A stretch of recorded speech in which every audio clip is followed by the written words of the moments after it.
Wages and prices often play leapfrog. One jumps up, then the other, which means a steady rise in our cost of living.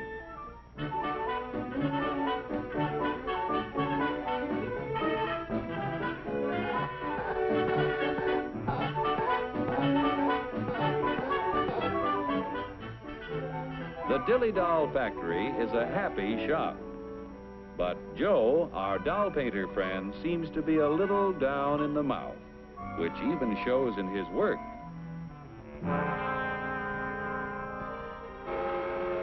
Joe is pretty discouraged because the high cost of living makes it harder and harder to make ends meet. Hiya, Joe, old boy. Hello.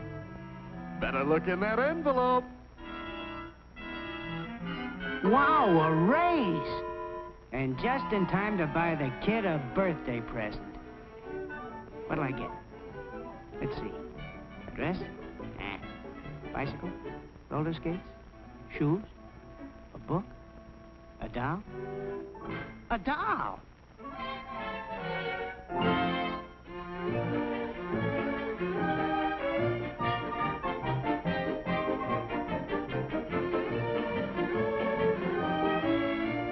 What's the price, miss?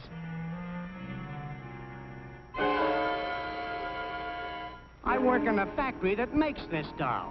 $2 is too much. I'm very sorry, sir, but your company charged us more for this shipment, so we had to raise our selling price. We got a wage increase, all right, but it couldn't raise the price that much.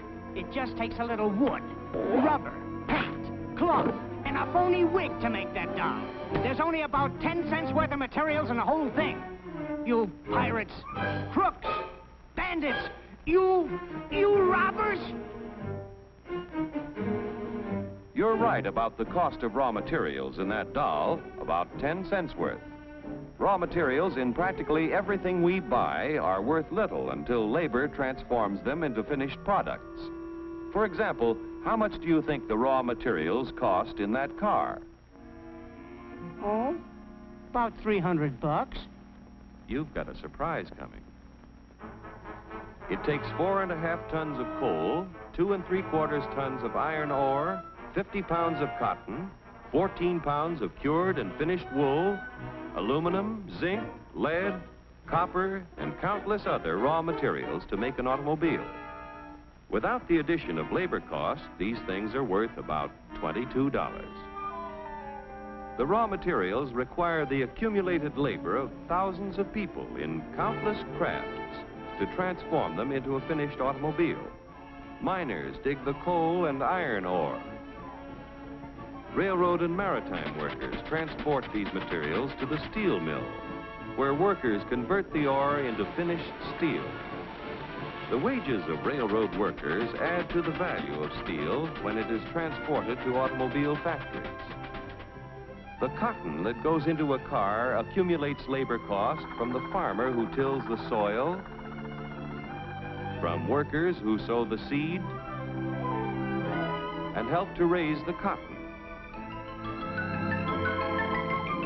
Wages paid to other workers add to the value of the cotton as it is moved from the field to the cotton gin where it is processed.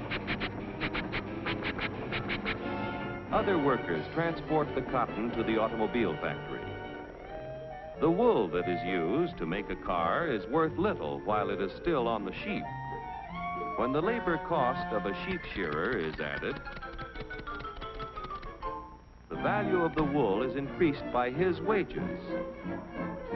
When all of the parts and materials finally reach the factory for assembly, the labor cost of automobile workers must be added to the price of the car.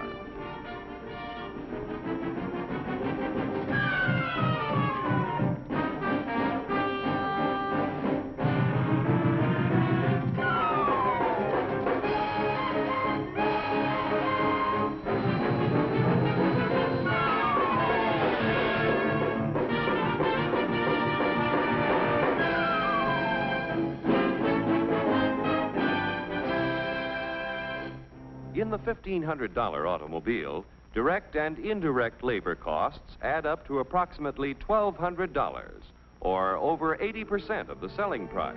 That's before taxes. And what happens to the other 20%, or $300? Raw material cost, $22. Profit to producers of raw materials and allied industries, $89. Profit to part manufacturers, $47. Profit to local dealer, $77. Profit to car manufacturer, $65. Now, when you add $400 for taxes, the cost is $1,900 to the buyer. Like the dolls you make, an automobile has a low raw material cost and a high labor cost, and that goes for practically everything we buy. Oh, yeah? Well, what's the labor cost in a buck's worth of steak? We'll start back at the farm where Bully Boy was raised. The selling price of meat has to include the labor cost in producing the feed, in building fences, and constructing housing for our animal friend. It takes a lot of costly care to get Bully Boy ready for the market. Wages have to be paid to railroad workers who provide our friend with care and courtesy on his way to the stockyards. Preparing Bully Boy's anatomy for the butcher shop costs money, too. The family butcher figures in his wages every time he sells a thick, juicy steak.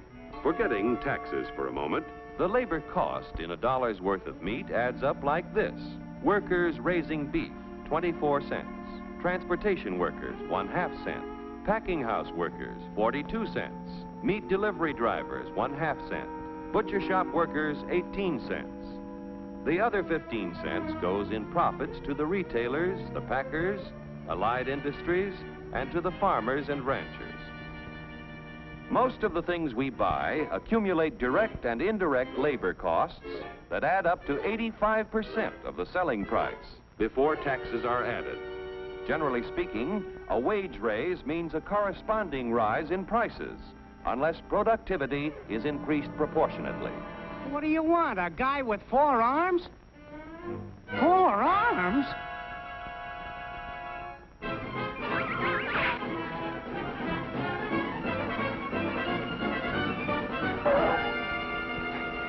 Say, I got a sensational idea.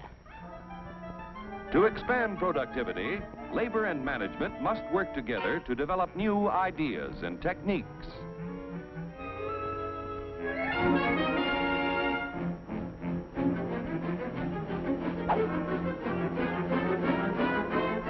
To expand productivity, capital must finance the creation of more efficient tools and plants.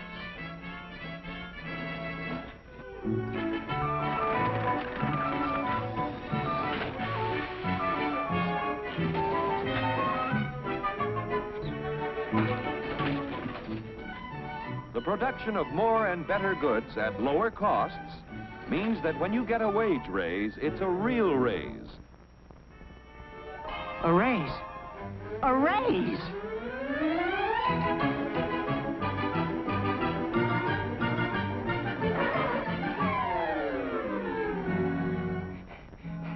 I want to buy a doll. How much? Now you've got a real wage raise, because you can buy more with what you earn. With increased productivity, wages can keep ahead of prices.